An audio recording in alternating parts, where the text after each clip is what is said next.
Before we start, please make sure to like this video and hit this subscribe button so you never miss a story like this. And also comments where you are watching from, how many sons and daughters you have. Thanks. My name is Vivian Cross. I'm 33 years old, and last Friday night, my marriage and my career exploded in ways I never imagined. My husband disappeared with the secretary during our company Christmas party, but he never expected I'd team up with the CEO to destroy him. Backhand index pointing right. Stay tuned till the end, every chapter hides a twist. My name is Vivian Cross. I'm 33 years old, and last Friday night, my life split in two. On one side, the woman I thought I was, devoted wife, loyal employee, steady as the Christmas lights strung around the downtown Austin venue.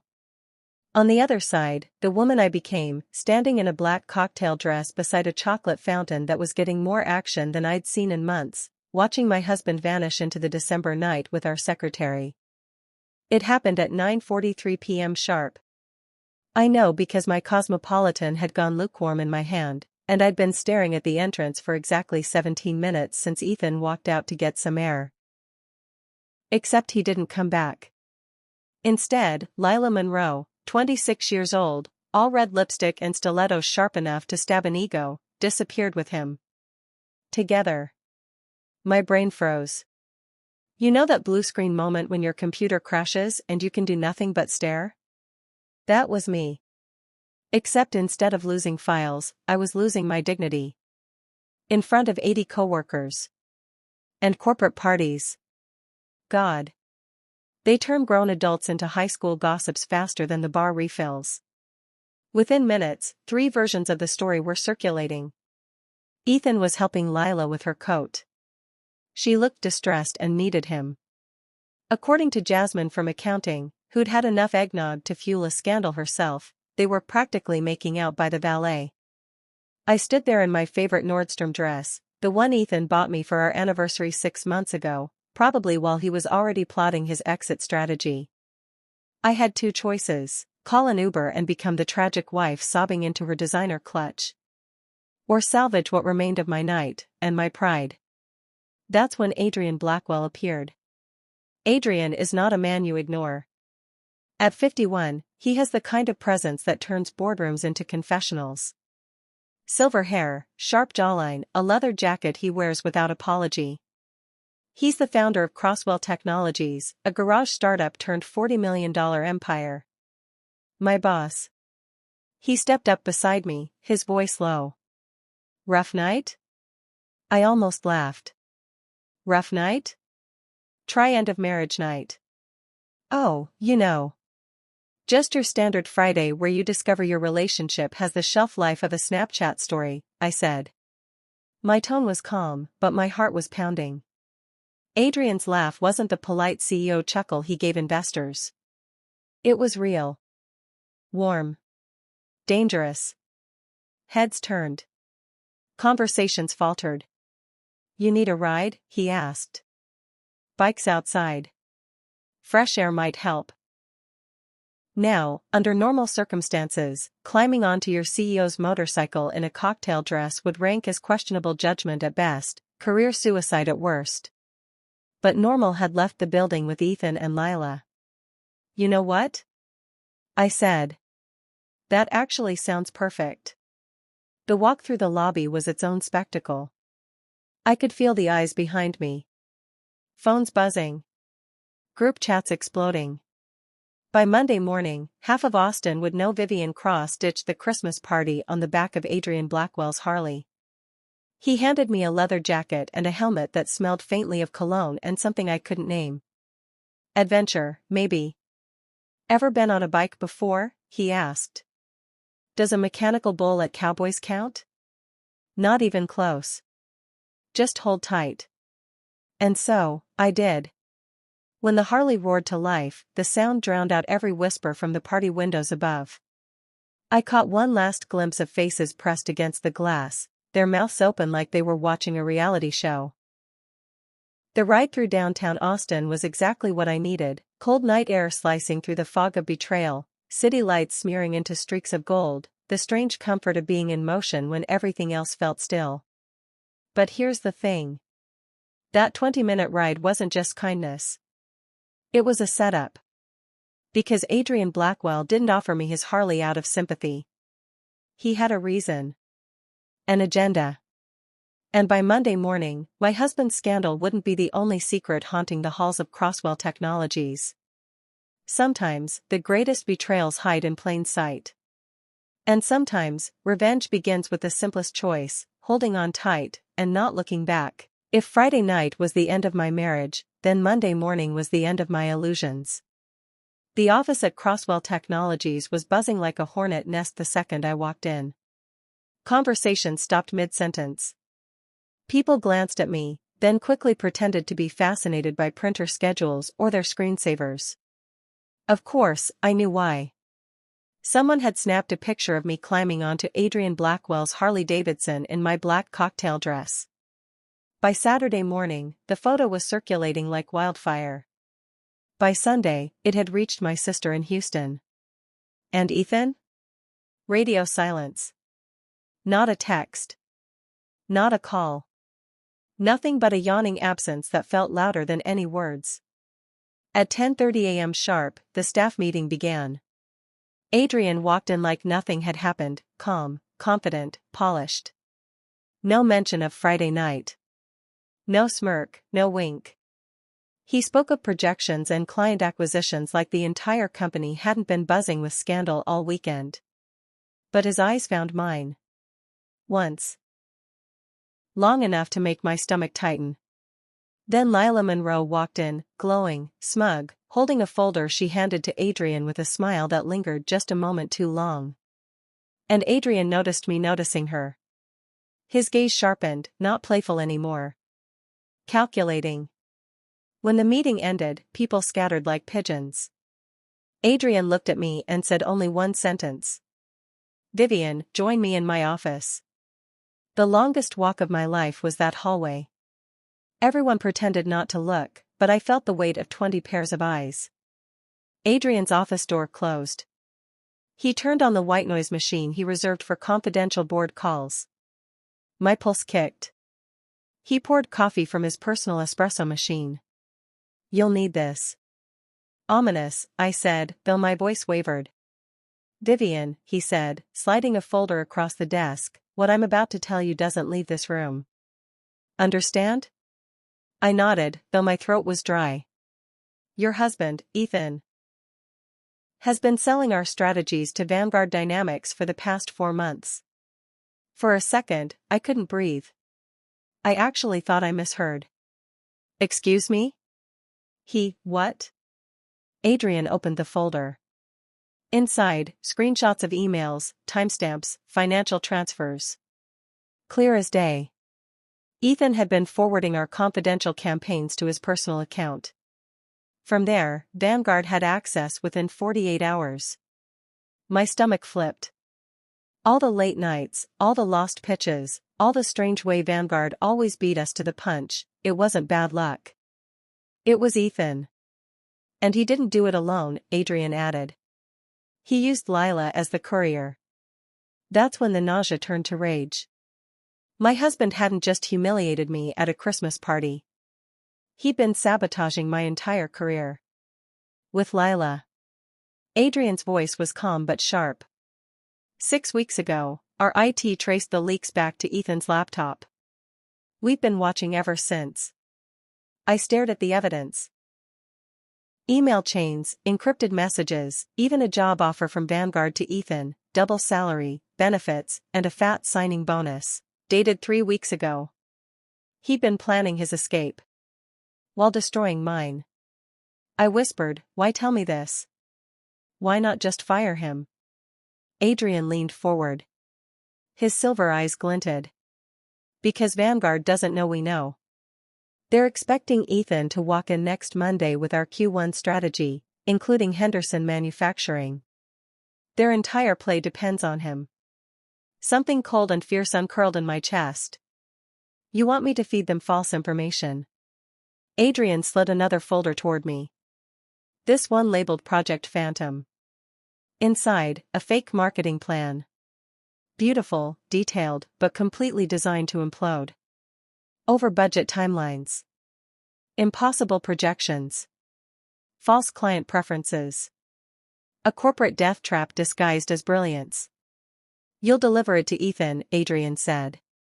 Through him, it goes to Vanguard. By Friday, they'll present it as their own. And implode. My fingers traced the edge of the folder. Sweet, sharp adrenaline laced with betrayal. And in the meantime? I asked. Adrian's smile was razor thin. In the meantime, we submit the real Henderson proposal. On Friday morning. Before they know what hit them. It hit me then, this wasn't just revenge. It was war. And Adrian Blackwell had just handed me the match. I thought I knew my husband better than anyone. But last week, I discovered I was married to a stranger, a liar, a thief, and a traitor. Monday night, after Adrian dropped his bombshell about Ethan working with Vanguard Dynamics, I drove home in silence. My hands gripped the steering wheel so hard they ached, but my mind was spinning faster than Austin's freeway traffic. How long had Ethan been betraying me? When had the man who once brought me breakfast in bed turned into the man who stole my work and handed it to my company's biggest competitor? The answer came the moment I opened our front door. The house smelled of Ethan's cologne, the one I used to love, the one that now reeked of deceit. His suitcase was half-packed in the hallway. His laptop sat open on the dining table, glowing in the dim light. He didn't even bother to hide it. He looked up, startled, like he hadn't expected me home so soon. "Viv," he said, his voice too calm, too rehearsed. "We need to talk." I wanted to scream, to throw the laptop across the room, to demand answers. Instead, I remembered Adrian's words, "Vanguard doesn't know we know." I forced a smile. "Sure. Let's talk." Ethan launched into some speech about personal growth and career opportunities. He said words like transition and mutual respect, as if he were drafting a corporate memo instead of dismantling our marriage. "I've been offered something new," he admitted finally, "and it's huge. I didn't want to tell you until it was finalized." "Vanguard Dynamics?" I asked, keeping my voice steady. For a second, his eyes flickered. Just a second. But I saw it, the crack in his mask. You knew?" he stammered. I shrugged lightly. "Word gets around." He laughed nervously. "Well, yes. Vanguard. It's double my salary, Viv. Stock options, bonuses, the works. We could finally take that trip to Italy you always wanted. Imagine what this could mean for us." For us. The audacity of those words nearly broke my composure. He wasn't doing this for us. He was doing this for himself. But I needed to play my part. So I tilted my head, pretending curiosity. "That's incredible, Ethan. But how do they know you can deliver? What makes you so valuable to them?" And just like that, his ego lit up. He leaned back, smug, tapping the laptop. "Let's just say I've been supplying them with some insider perspective. Things I overhear from you, things I gather at work. They trust me, Viv. And next week, when I walk in with Henderson's entire marketing strategy, they'll know they made the right choice." I clenched my fists under the table. He was practically confessing. "Wow," I whispered. "So you're the secret weapon." Ethan grinned. "Exactly. And the best part? You don't even have to stress about your department anymore. Once I'm at Vanguard, we'll both be secure. You can just relax." Relax? While he destroyed everything I built? I excused myself, claiming I was exhausted. But in truth, I needed space before I exploded. Upstairs, I paced the bedroom, replaying every lie he'd ever told me. Late client dinners. Weekend business trips. Nights when he came home smelling faintly of perfume that wasn't mine. And always Lila Monroe by his side. Suddenly, things clicked. The smiles exchanged across conference tables.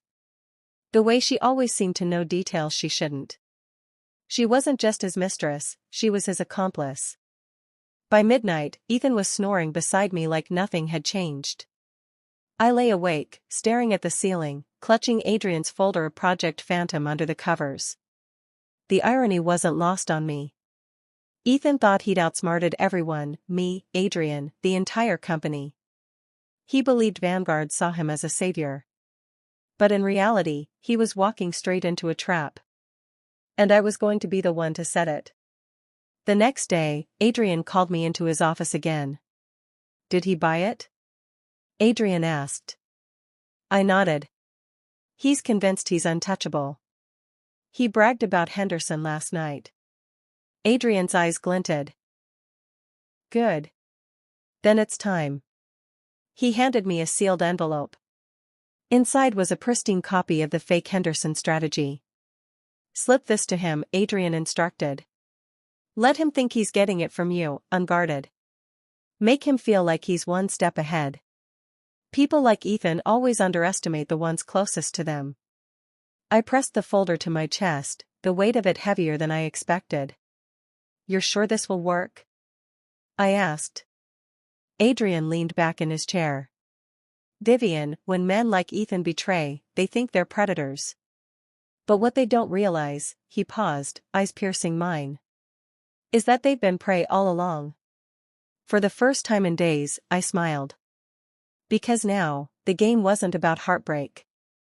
It was about strategy. And I was done playing the victim. And last week I became something I never thought I'd be, a double agent in my own marriage. The plan sounded simple when Adrian explained it. Step 1, hand Ethan the fake Henderson strategy. Step 2, let him pass it to Vanguard Dynamics through his little courier, Lila Monroe. Step 3, watch them walk straight into the biggest corporate disaster Austin had ever seen. But betrayal isn't clean. It's messy, unpredictable. And nothing about betraying a betrayer ever goes according to plan. Tuesday morning, I found Ethan in the kitchen, humming like a man who thought he had the world in his pocket. He kissed my cheek casually, as if he hadn't detonated our marriage 3 nights earlier. I'll be late tonight, he said, buttering his toast. Vanguard wants me to touch base again before the big transition. Touch base. The phrase tasted like poison. I set my coffee mug down carefully. Funny you mention that. Something crossed my desk yesterday, something about Henderson Manufacturing. Adrian's team is keeping it close, but I let my voice trail off, just enough to bait his curiosity. Ethan's eyes flickered. You saw something? I feigned hesitation. Then, slowly, I slid the sealed folder across the counter. This is top level. I shouldn't even have it. But if Vanguard really values you, this could seal the deal. Ethan grabbed it like a starving man. His grin spread wide as he flipped through the pages, eyes devouring every fabricated detail Adrian had planted. Viv, he breathed, this is gold. If I walk in with this Friday, Vanguard will worship me. Inside, my stomach churned. Outwardly, I smiled faintly. Just, be careful, okay? If Adrian finds out I shared it, I could lose everything. Ethan reached across the table, squeezing my hand with mock tenderness. Don't worry, baby. This is for us. For our future. For us. I wanted to laugh in his face. By noon, I confirmed the trap was in motion. From my office, I watched through the glass wall as Lila Monroe stopped by Ethan's desk. She leaned too close, whispering, her manicured hand brushing his arm. He slipped her the folder like it was some casual exchange of paperwork. She tucked it into her designer tote without a glance. To anyone else, it looked like standard office chatter. To me, it was the moment a noose tightened. Adrian's voice buzzed in my ear later that afternoon. He'd called me into his office under the guise of a marketing update. The white noise machine hummed as he leaned back in his chair. She has it? He asked. I nodded. Ethan gave her the folder this morning. She'll run it straight to Vanguard. Adrian's lips curved into the kind of smile that made me understand why people feared him in negotiations. Good. By Friday, they'll be so far down the wrong path they won't know which way is up. But then his tone shifted, serious. Be careful, Vivian. This isn't just about catching them. This is about controlling the narrative. If anyone suspects you were involved, I know, I cut in. My reputation's already hanging by a thread. One wrong move and I'm finished. Adrian studied me for a long moment. You're stronger than you realize. Just keep your head. Friday's coming. But Wednesday threw me a curveball. I was leaving for lunch when Ethan cornered me in the parking garage. Viv, he hissed, glancing around nervously. Did you tell anyone about the Henderson files? My pulse spiked. Of course not. Why? Because Lila said something weird. She thinks Adrian's watching her. Said she felt eyes on her when she left the office yesterday. I forced a laugh. Lila's paranoid. She probably just drank too much coffee. But inside, panic flared. If Lila suspected surveillance, she might dig. And if she dug deep enough, she might uncover Adrian's trap before it sprung. Ethan's hand gripped my arm. Promise me, Viv. No one else knows. If this leaks back to Adrian, I'm screwed. I met his gaze steadily. I'd never do that to you. He seemed to relax, releasing my arm. But I caught the doubt in his eyes, the faint shadow that said he didn't quite believe me. By Thursday night, tension coiled tighter than piano wire. Ethan was pacing the living room, rehearsing lines like an actor before opening night. He muttered about pitch timing and positioning the Henderson plan, his voice growing louder with every repetition. I sat on the couch, watching silently, pretending support while inside I counted the hours. 24. That's all that separated me from seeing him fall. But at 11:13 p.m., just as I was about to escape upstairs, his phone buzzed. He grabbed it instantly, reading the message with a frown. What is it? I asked, trying to sound casual. It's Lila, he muttered. She says Vanguard wants the final Henderson files tonight. They're pushing up the timeline. My heart stuttered. Tonight? That wasn't the plan. Ethan was already stuffing the folder into his laptop bag. This is it, Viv. By tomorrow morning, I'll be official. I forced a smile, though dread pulled in my gut. If he delivered the files too early, before Adrian was ready, the entire plan could collapse. I had one choice: improvise. Wait, I said sharply. Ethan froze at the doorway. You can't just hand them over. What if they ask questions? What if they want supporting data? He frowned. What do you mean? I crossed the room, pulling a flash drive from my purse, the one Adrian had given me earlier, just in case. Here. Backups. Client research. Make it look authentic. Ethan's suspicion melted into gratitude. He kissed me quickly, almost tenderly. You think of everything.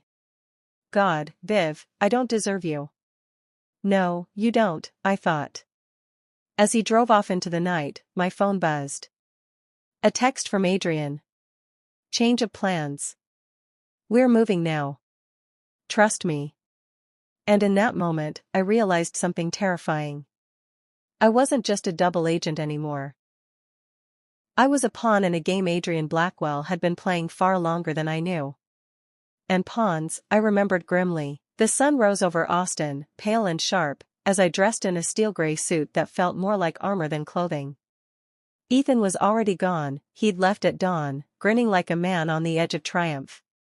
He believed today was the day Vanguard crowned him their golden boy. But today wasn't about Ethan winning. Today was about Ethan falling. At 9 a.m., Adrian summoned me to the war room, a glass-walled conference space buried inside Crosswell's headquarters. Screens flickered with live feeds, stock tickers, and surveillance video. Adrian stood at the center like a general before battle. Vanguard's board meets at 10, he said. Ethan and Lila are on their way now. By noon, they'll have swallowed the bait whole. I tried to steady my breathing, but adrenaline surged. And if they realize it's fake?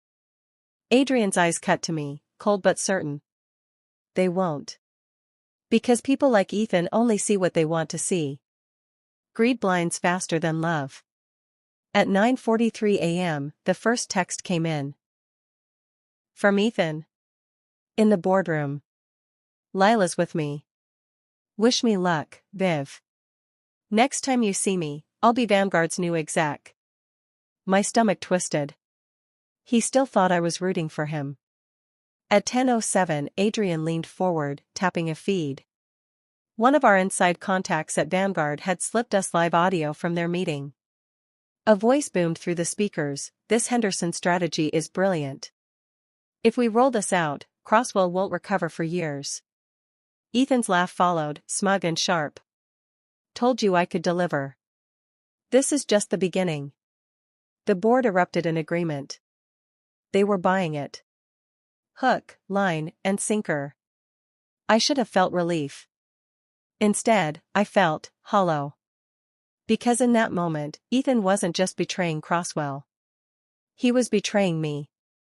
My loyalty, my love, our vows, it all meant nothing to him. Adrian must have seen my face, because he murmured, "Don't let pity soften you." He made his choice. You're making yours. At 11:32 a.m., the first crack appeared. One Vanguard analyst, sharp, skeptical, raised a question. "This projection on Henderson's European division, it doesn't match industry data. Where did you get this?" Silence. Papers shuffled. I imagined Ethan sweating, scrambling for a lie. He stammered something about internal sources. But the analyst pressed harder, cross-referencing figures against public filings. And then, like clockwork, Adrian gave the signal.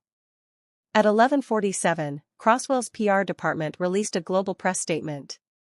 Crosswell Industries announces exclusive, 10-year partnership with Henderson Manufacturing, secured through proprietary innovations in Project Phantom. The press release detonated across every news outlet. By noon, Vanguard's boardroom was chaos. The leaked feed crackled with outrage. "You gave us outdated data.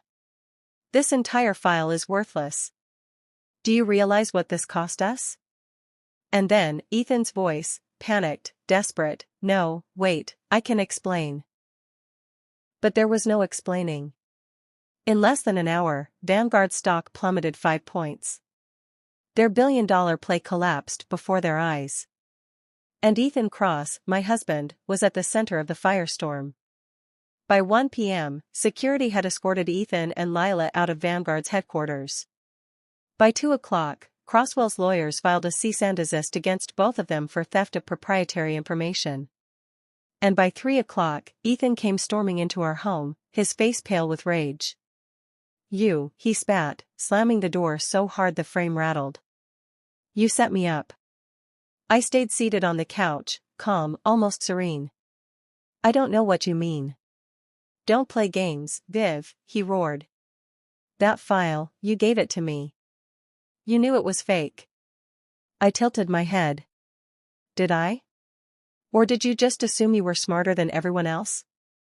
His fists clenched at his sides. For a moment, I thought he might hit me. But instead, he sagged against the wall, broken. "I lost everything," he whispered. "Vanguard fired me. Lila won't even return my calls. Adrian knows. They'll blacklist me from the entire industry." I rose slowly, walking toward him. "You didn't just lose your career, Ethan. You lost me. And the worst part? You never even realized that was on the table." His eyes filled with something I hadn't seen in years, not love, not remorse. Fear. Because for the first time, he understood what I had become. At 5 p.m., Adrian called me into his office one last time. "You did well," he said, pouring 2 glasses of whiskey. "Vanguard is finished. Henderson is ours. And Ethan Cross," he smirked, "is history." I accepted the glass but didn't drink. "And me?" I asked quietly. "What happens to me now?" Adrian studied me for a long moment, his gaze unreadable. That depends, Vivian. Do you want to rebuild, or do you want to destroy? The question lingered between us, heavy, dangerous. Because while Ethan's downfall was complete, I knew this was only the beginning. Adrian had used me as his weapon. And weapons, once tested, are rarely put back on the shelf. That night, as I lay alone in my bed, Ethan gone, my marriage ash, my career uncertain, I whispered to the darkness. This isn't the end. It's the opening move. And somewhere deep inside, I felt the first spark of something terrifying. Not grief. Not relief. Power.